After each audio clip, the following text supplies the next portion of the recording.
தமிழகத்தில் ஒரு வாரத்திற்கு மழை நீடிக்கும் என வானிலை ஆய்வு மையம் கணிப்பு. மேற்கு தொடர்ச்சி மலை மாவட்டங்களில் மிதமான மழை பெய்யக்கூடும் எனவும் தகவல்.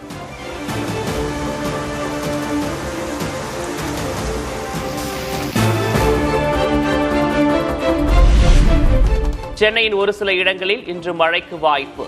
அதிகபட்ச வெப்பநிலை 37 முதல் 38 டிகிரி செல்சியஸை ஒட்டி இருக்கும் என வானிலை மையம் தகவல்.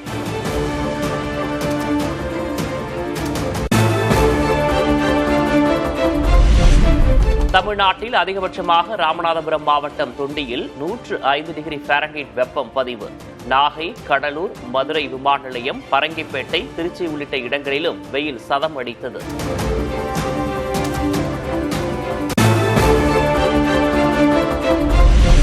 தமிழ்நாட்டில் 2 நாட்களுக்கு வெப்பநிலை அதிகமாக இருக்கக்கூடும் என வானிலை மையம் தகவல். வரும் நாட்களில் வெப்பநிலை இயல்பை விட 2 முதல் 3 டிகிரி செல்சியஸ் அதிகமாக இருக்கக்கூடும் எனவும் கணிப்பு.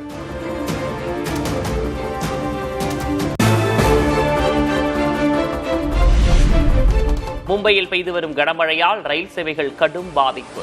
தண்டவாளத்தில் தேங்கியுள்ள மழைநீரில் ஊர்ந்து செல்லும் புறநகர் ரயில்கள்.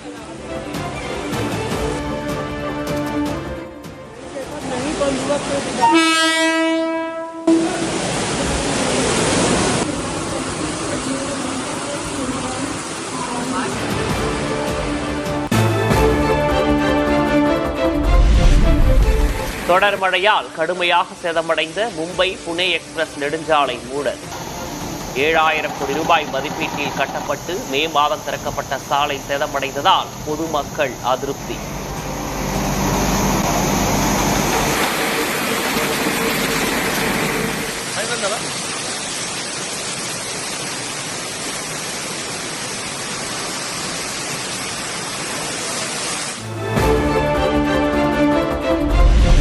மகாராஷ்டிரா மாநிலத்தின் பல்வேறு ஆறுகளில் வெள்ளப்பெருக்கு. பாலங்கள் உடைந்து குடியிருப்பு பகுதிக்குள் வெள்ளம் புகுந்ததால் வீடுகள், கோயில்கள் மூழ்கின.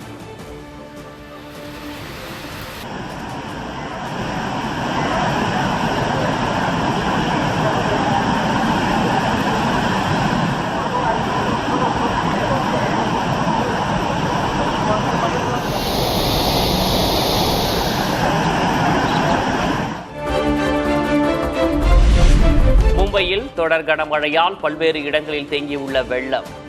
பாதிக்கப்பட்ட பகுதிகளிலிருந்து மக்களை மீட்கும் பணி தீவிரம்.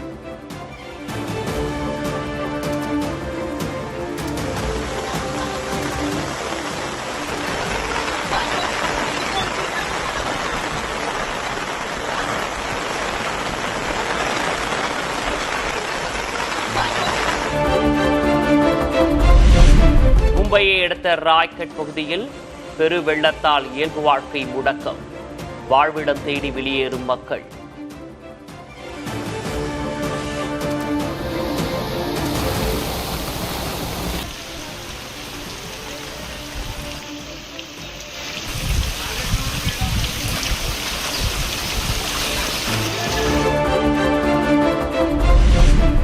தொடர் கனமழையால் மிதக்கும் வர்த்தக தலைநகர். மும்பை மற்றும் அண்டை மாவட்டங்களில் 4 நாட்களில் 13 பேர் உயிரிழப்பு.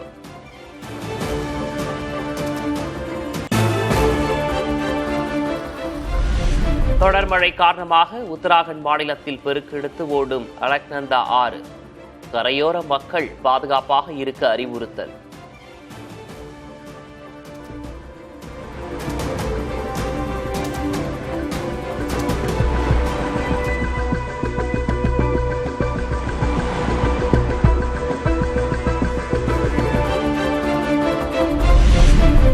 குஜராத்தின் அம்ரேலி மாவட்டத்தில் கனமழையால் ஆறுகளில் கடுமையான வெள்ளப்பெருக்கு.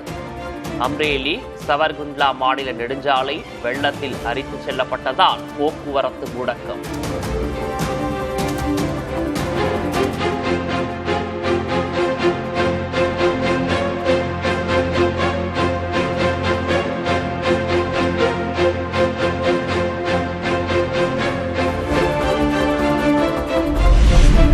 காஷ்மீரில் மண் சரிவில் சிக்கி உருக்குலைந்த வாகனங்கள். தேசிய நெடுஞ்சாலை மூடப்பட்ட நிலையில் சீரமைப்பு பணிகள் தீவிரம்.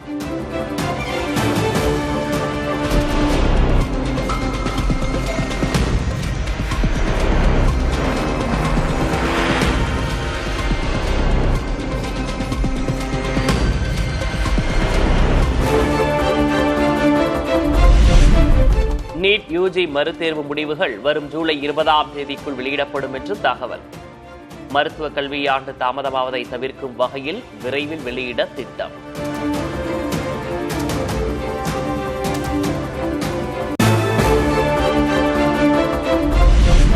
உணவு பாதுகாப்பு சட்ட திருத்தத்தை மறுபரிசீலனை செய்ய வலியுறுத்தி பிரதமர் மோடிக்கு முதல்வர் விஜய் கடிதம். சட்ட திருத்தத்தால் 70 லட்சம் ஏழை விளிம்பு நிலை மக்களின் வாழ்வாதாரம் பாதிக்கும் எனவும் முதல்வர் கருத்து.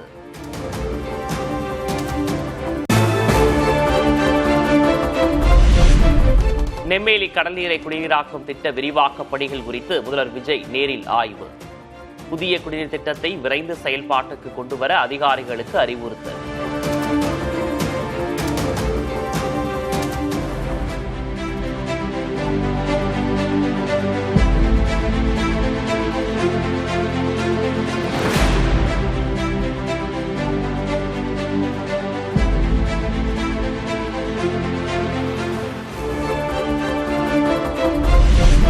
நெம்மேலி குடிநீர் ஆலையில் முன்னாள் முதல்வர் மு.க. ஸ்டாலின் பெயர் பொறித்த கல்வெட்டு அகற்றம் என திமுக குற்றச்சாட்டு. குடிநீர் ஆலைக்கு முதல்வர் விஜய் வருகைக்காக ஸ்டாலின் பெயர் உள்ள கல்வெட்டு அகற்றப்பட்டதாக சாடல்.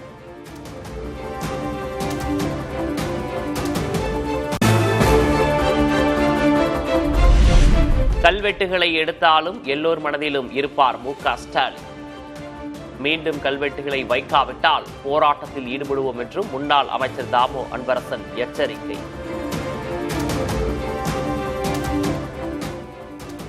அப்பேற்பட்ட கம்பீரமாக அமைக்கப்பட்ட அந்த கல்வெட்டை இன்னும் ஒரு வார காலத்திற்குள்ளாக சீரமைத்து தரவில்லை என்று சொன்னால் மாவட்ட திராவிட முன்னேற்ற கழகத்தின் சார்பில் மிகப்பெரிய ஒரு போராட்டம் நடைபெறும் என்பதை எச்சரிக்கையாக நான் தெரிவிக்க விரும்புகிறேன்.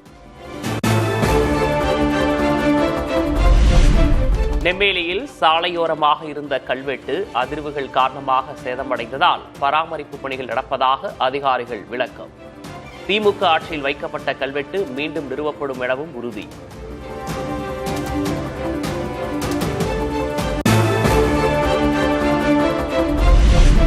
தலைமைச் செயலகத்தில் நீர்வளத்துறை அமைச்சர் ஆனந்துடன் பாமக தலைவர் அன்புமணி ராமதாஸ் சந்திப்பு. நீர்வளம் தொடர்பாக தங்களிடம் உள்ள ஆலோசனைகள் அடங்கிய மனுவை வழங்கினார் அன்புமணி.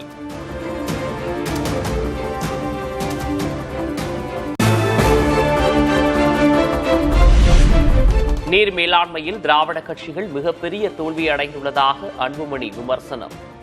தமிழ்நாட்டில் 40 லட்சம் ஏக்கர் பாசன பரப்பு குறைந்துள்ளதாகவும் பேட்டி. நீர் மேலாண்மையில் நீர் திட்டங்களுக்கும் நீர் மேலாண்மை திட்டங்களுக்கும் முக்கியத்துவம் கொடுக்காததுதான் திராவிட கட்சிகள் தமிழ்நாட்டுக்கு செய்த மிகப்பெரிய தோல்வியை நான் பார்க்கிறேன். தமிழ்நாட்டினுடைய பாசன பரப்பு கடந்த 45 ஆண்டு காலத்தில் 40 லட்சம் ஏக்கர் குறைஞ்சிருக்கிறது.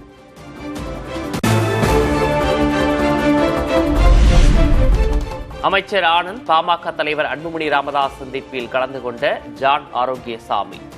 முதல்வரின் சிறப்பு ஆலோசகர் ஜான் ஆரோக்கியசாமி என குறிப்பிட்ட அன்புமணி ராமதாஸ்.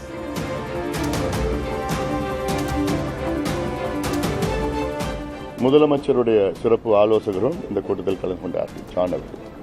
முதலமைச்சருடைய சிறப்பு ஆலோசகரும் இந்த கூட்டத்தில் கலந்து கொண்டார்கள் ஜான் அவர்கள்.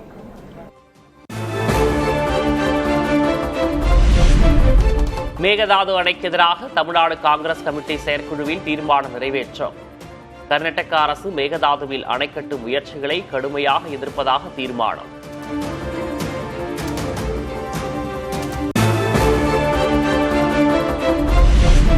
கோவையில் பல்வேறு வழக்குகளில் அரசு தரப்பு வழக்கறிஞர்கள் ஆஜராகாததால் மாவட்ட ஆட்சியருக்கு 62,000 ரூபாய் அபராதம். அரசு வழக்கறிஞர்களை நியமிக்காததால் தொடர்ந்து பின்னடைவை சந்திக்கும் அரசு தரப்பு.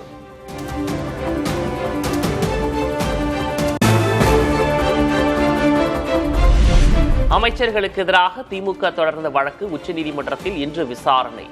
கரூர் நெரிசல் வழக்கில் குற்றம் சாட்டப்பட்ட அமைச்சர்கள் சாட்சிகளை கலைக்க முயற்சி என புகார்.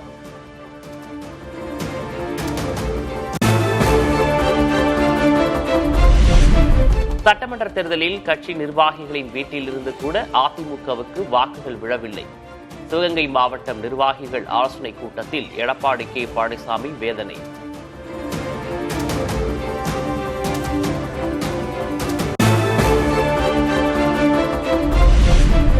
அதிமுகவில் டிடிவி தினகரனை சேர்க்க வேண்டும் என தஞ்சை மாவட்ட நிர்வாகிகள் கோரிக்கை. தினகரன் ஒரு கட்சியின் பொதுச் செயலர், எப்படி அதிமுகவுக்கு வருவார் என பொறுமையாக பதிலளித்த கே. பழனிசாமி. அமமுகவுடைய பொதுச் செயலாளர் டிடிவி தினகரன் அவர்களை நம்முடைய கட்சியில் இணைத்து ஒன்றாக இணைத்து கட்சியில் நாம் டெல்டா பகுதியும் கட்சி வலுவடை செய்வதற்கு அவரை இணைக்க வேண்டும் என்று சொன்னேன். அதற்கு பொதுச்செயலாளர் அவர்கள் அவர் வேறொரு கட்சி நடத்தி கொண்டிருக்கின்றார் தம்பி என்று சொன்னார். அதை பற்றி இதனுடைய எங்கள் பகுதியில் சொன்ன கருத்தை அவரிடம் நான் சொல்லிவிட்டு வந்தேன்.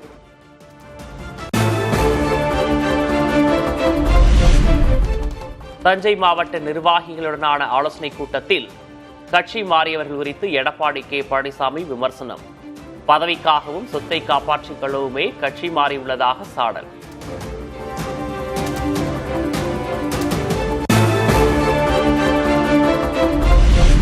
ஏரல் வாரச்சந்தை பிரச்சனையில் ஸ்ரீவைகுண்டம் தாவைக்க எம்எல்ஏவுக்கு எதிராக போராட்டம். கைகோத்த திமுக, அதிமுக உள்ளிட்ட எதிர்க்கட்சிகள்.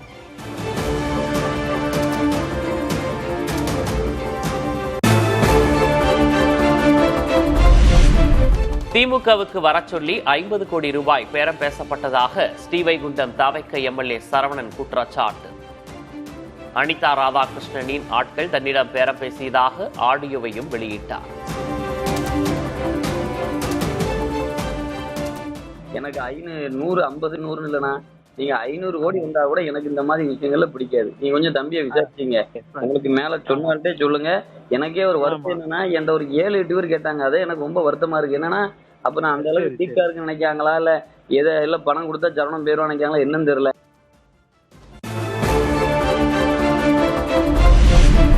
குதிரை பேர வழக்கில் முன்னாள் அமைச்சர் செந்தில் பாலாஜியின் சகோதரர் அசோக்குமாரின் முன்ஜாமீன் மனு வேறு நீதிபதிக்கு மாற்றம். வழக்கை 8ஆம் தேதிக்கு ஒத்திவைத்து சென்னை உயர்நீதிமன்றம் உத்தரவு.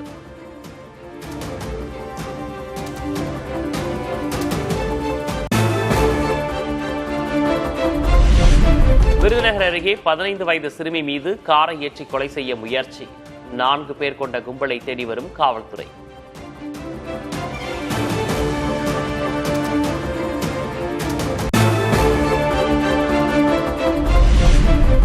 தமிழ்நாடு ஆளுநரின் புதிய பாதுகாப்பு அதிகாரியாக பிரசன்னகுமார் IPS நியமனம். காத்திருப்போர் பட்டியலில் இருந்தவருக்கு புதிய பதவி.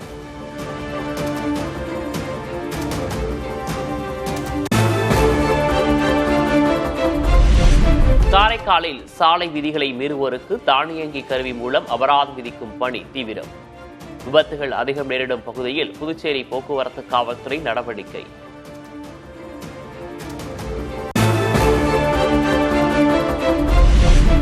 ஈரோடு கரூர் இடையே 66.67 கிலோமீட்டர் வழித்தடத்தில் விரைவில் வருகிறது இரட்டை ரயில் பாதை. 986 கோடி ரூபாய் மதிப்பிலான திட்டத்துக்கு ரயில்வே வாரியம் ஒப்புதல்.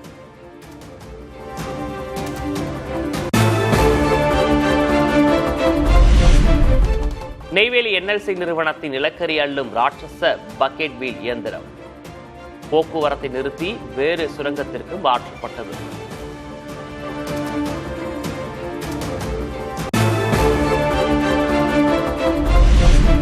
சாத்தான்குளம் தந்தை மகன் கொலை வழக்கில் 9 பேருக்கும் தூக்கு தண்டனை வழங்கிய தீர்ப்பை உறுதிப்படுத்த கோரிய வழக்கு. ஜூலை 15ஆம் தேதி முதல் வாதங்களை தொடங்க உயர்நீதிமன்ற மதுரை அமர்வு உத்தரவு.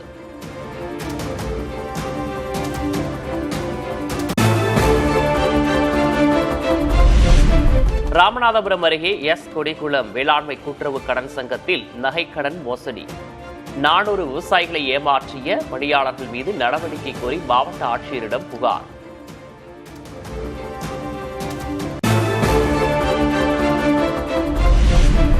கோவையிலிருந்து சில்சார் நகருக்கு இயக்கப்படும் விரைவு ரயிலில் அதிகாரிகள் அதிரடி சோதனை. முறையான பயணச்சீட்டு இல்லாமல் பயணித்த 301 பேரிடமிருந்து 2,64,000 ரூபாய் அபராதம் வசூல்.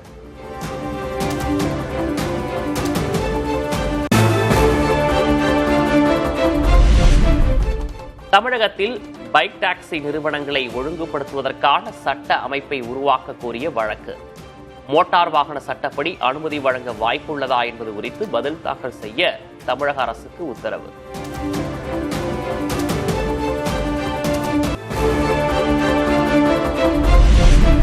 தாய்லாந்திலிருந்து சென்னைக்கு கடத்தி வரப்பட்ட 3 கோடி ரூபாய் மதிப்புள்ள போதைப் பொருள் பறிமுதல்.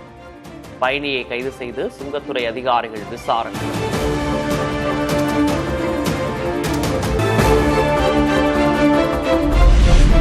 முதல்வர் விஜயுடன் தான் பயணிக்கிறேன், நடப்பது நம்ம ஆட்சிதானே. ரன், சண்டக்கோழி, வேட்டை ஆகிய படங்கள் விஜய் நடிக்க வேண்டியவை என்றும் இயக்குனர் லிங்குசாமி பேட்டி.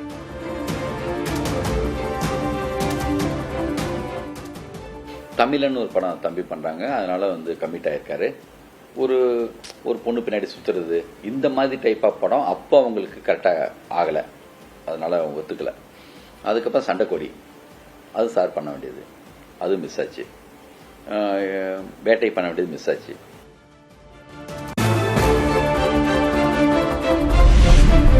வாட்ஸ்அப் செயலியில் புதிய வசதி அறிமுகம். யார் யாரெல்லாம் ஆன்லைனில் இருக்கிறார்கள் என்பதை எளிதாக காட்டும் கிரீன் டாட் இண்டிகேட்டர் அம்சம்.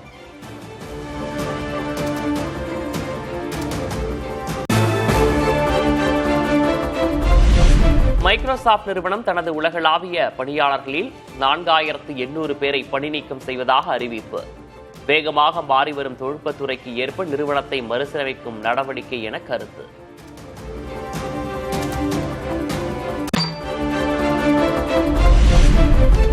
மத்திய அரசின் புதிய ஒழுங்குமுறைகள் சிறு தொழில்களை முடக்குவதாக ராகுல் காந்தி குற்றச்சாட்டு. ராஜஸ்தானில் லாரி பாடி கட்டும் பட்டறையை நேரில் பார்வையிட்ட பின் வீடியோ வெளியிட்டு விமர்சனம்.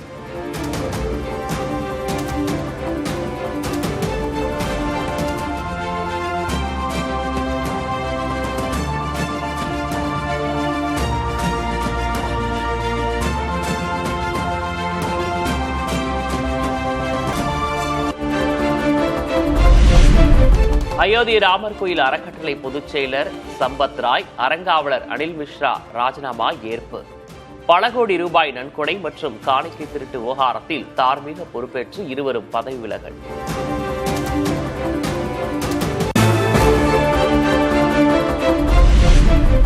கேரளாவில் மீண்டும் தலை தூக்கும் ஷெகல்லா நோய் தொற்று. பத்தனம்திட்டாவில் 8 வயது சிறுமி பாதிப்புடன் மருத்துவமனையில் அனுமதி.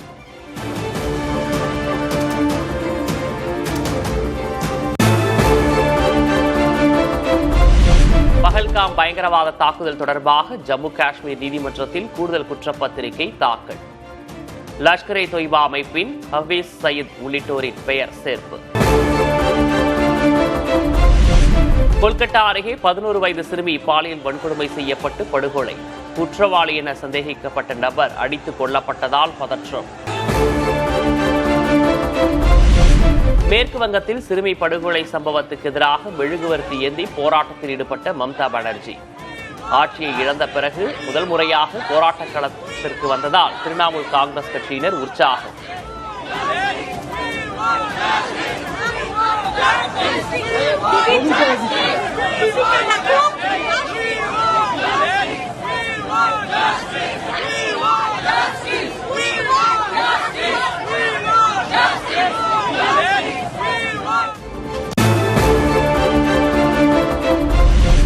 தேசிய ஜனநாயக கூட்டணியின் மாநிலங்களவை வளம் மேலும் அதிகரிக்கும் சூழல். மேற்கு வங்கத்தில் ஜூலை 24 நடைபெறும் இடைத்தேர்தலில் 3 மாநிலங்களவை இடங்களையும் பாஜக கைப்பற்ற வாய்ப்பு.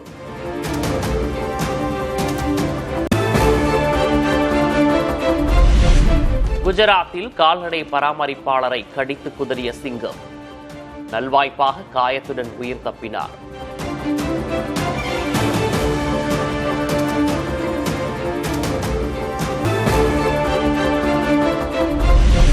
இமாச்சலின் குழுவில் திடீர் வானிலை மாற்றத்தால் பாராகிளைடரை சாலையில் அவசரமாக தரையிறக்க முயன்ற பைலட். இறுதி நொடியில் கட்டுப்பாட்டை இழந்து விபத்துக்குள்ளான காட்சி. மலையாள திரைப்பட கலைஞர்கள் சங்கமான அம்மா அமைப்பிலிருந்து நடிகைகள் ரேவதி, பத்மபிரியா ராஜினாமா. ஆணாதிக்கமும் அதிகார அரசியலும் மாறவில்லை என கூட்டறிக்கை.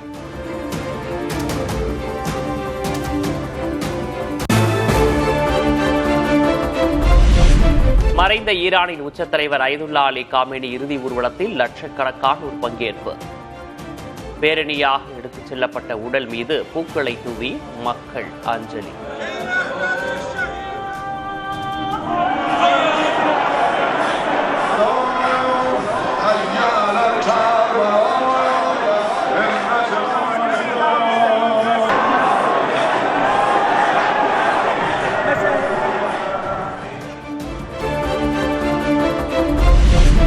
சீனாவில் குவாங்ஸை மாகாணத்தில் பெய்து வரும் கனமழையால் நீரில் மூழ்கிய நகரங்கள். வெள்ளம் சூழ்ந்த பகுதிகளில் இருந்து பாதிக்கப்பட்ட மக்கள் படகுகள் மூலம் மீட்பு.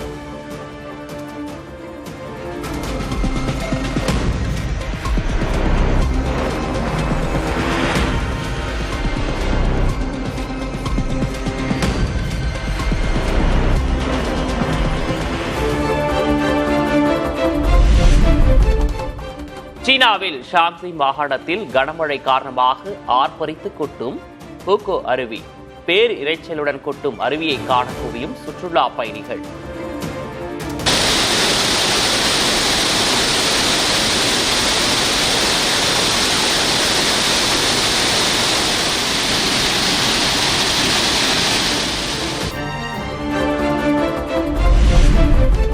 வெனிசுலாவில் ஏற்பட்ட நிலநடுக்கத்தால் உயிரிழந்தோர் எண்ணிக்கை 3342 உயர்வு.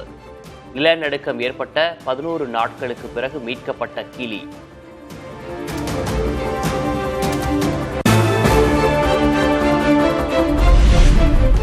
இலங்கையின் நீர்கொழும்பு சிறையில் கைதிகளிடையே ஏற்பட்ட மோதலில் உயிரிழந்தோர் எண்ணிக்கை 30 உயர்வு.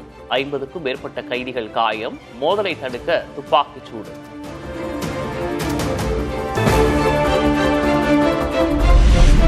அமெரிக்க அதிபர் ட்ரம்ப் கையெழுத்திட்ட $100 பணத்தாள் வெளியீடு. அமெரிக்க பணத்தாளில் முதன்முறையாக இடம்பெற்ற அதிபரின் கையெழுத்து.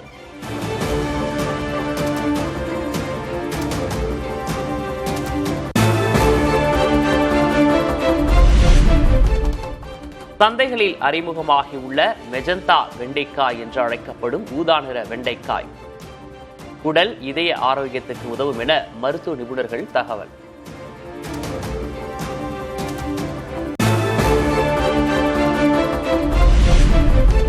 தொடர்ச்சியான முதுகுவலியும் மார்பக புற்றுநோயின் ஒரு தீவிரமான அறிகுறியாக இருக்கலாம். மருத்துவ நிபுணர்கள் எச்சரிக்கை.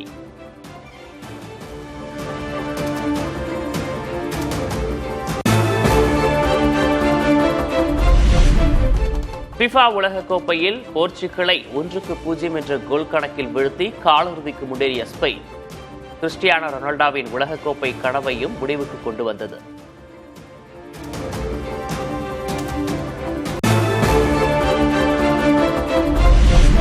உலகக்கோப்பை கால்பந்து தொடரில் அமெரிக்க வீரரின் ரெட் கார்டு தடையை நீக்க உதவிய அதிபர் ட்ரம்ப். பெல்ஜியம் கால்பந்து சம்மேளனம் மற்றும் ஐரோப்பிய கால்பந்து சங்கம் கண்டனம்.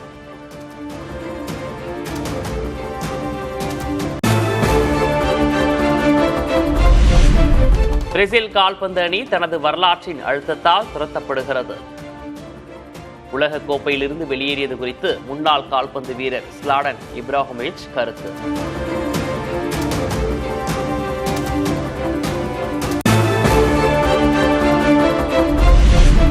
உலகக்கோப்பை தொடரில் பங்கேற்று தாயகம் திரும்பிய கேப் வெர்டே அணி வீரர்களுக்கு உற்சாக வரவேற்பு. ஜாம்பவான் அணிகளை கதிகலங்க வைத்த மண்ணின் மைந்தர்களுடன் கைக்குலுக்கி ரசிகர்கள் ஆனந்தம்.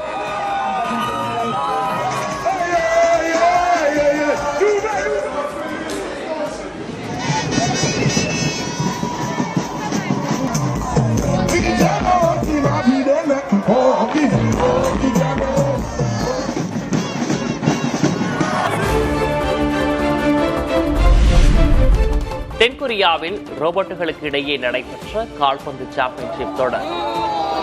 பந்தின் பாதைக்கேற்ப தாமாகவே முடிவெடுத்து ஆடும் ஏஐ தொழில்நுட்பத்தால் இயக்கப்பட்ட ரோபோட்கள்.